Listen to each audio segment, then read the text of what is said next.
लतीफ़ और खुसरो। नज़्म शेख अयाज।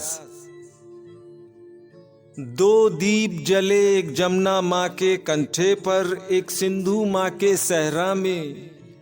दोनों में अनोखी पीत की लौ, दोनों में अनोखे फूल खिले।